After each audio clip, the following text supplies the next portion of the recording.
উপদেষ্টা পদে যোগ দিয়েছেন সাবেক রাষ্ট্রদূত পিটার ডিহাস। তরলীকৃত প্রাকৃতিক গ্যাস রপ্তানির মার্কিন বহুজাতিক কোম্পানি অ্যাক্সিলারেট এনার্জি স্ট্র্যাটেজিক উপদেষ্টা পদে যোগ দিয়েছেন সাবেক রাষ্ট্রদূত পিটার ডিহাস।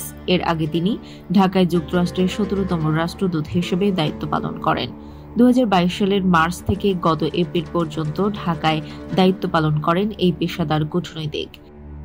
নিজেদের ওয়েবসাইটে প্রকাশিত এক বিজ্ঞপ্তিতে পিটার হাস যোগ দেওয়ার খবরটি জানিয়েছে অ্যাক্সিলারেট এনার্জি। গত ২৭ সেপ্টেম্বর যুক্তরাষ্ট্রের ফরেন সার্ভিস থেকে অবসরে যান পিটার হাস। বাংলাদেশে এলএনজি সরবরাহের জন্য কক্সবাজারের মহেশখালীতে সমুদ্রে ভাসমান একটি টার্মিনাল আছে অ্যাক্সিলারেট এনার্জির। এর বাইরে আরও একটি টার্মিনাল নির্মাণের কথা রয়েছে তাদের। এছাড়া ২০২৬ সাল থেকে বাংলাদেশে এলএনজি সরবরাহে একটি চুক্তি করেছে অ্যাক্সিলারেট। বিজ্ঞপ্তিতে অ্যাক্সিলারেট এনার্জির প্রেসিডেন্ট এবং প্রধান নির্বাহী কর্মকর্তা স্টিভেন কোবোস বলেন, কূটনৈতিক জীবনে যুক্তরাষ্ট্রের ব্যবসা বাণিজ্যের প্রসারে গুরুত্বপূর্ণ ভূমিকা রেখেছেন পিটার হাস। ভূ রাজনীতি ও বাজার সম্পর্কে তার ভালো ধারণা আছে।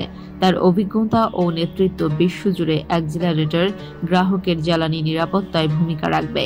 এতে পিটার হাস বলেন, মানুষের জীবন মান উন্নয়ন ও অর্থনৈতিক অগ্রগতির লক্ষ্যে অ্যাক্সিলারেট এনার্জি অবদান রাখছে। অ্যাক্সিলারেট এনার্জি যুক্তরাষ্ট্রের টেক্সাসের উডল্যান্ডে অবস্থিত বিশ্বের অন্যতম বৃহৎ এলএনজি সরবরাহকারী প্রতিষ্ঠান। এলএনজি সরবরাহের পাশাপাশি এলএনজি রূপান্তরের ভাসমান টার্মিনাল অবকাঠামো উন্নয়নে কাজ করে তারা। বাংলাদেশ ছাড়াও আরব আমিরাত, যুক্তরাজ্য, ব্রাজিল, আর্জেন্টিনা, ফিলিপাইন, সিঙ্গাপুর সহ বেশ কিছু দেশে ব্যবসা রয়েছে তাদের।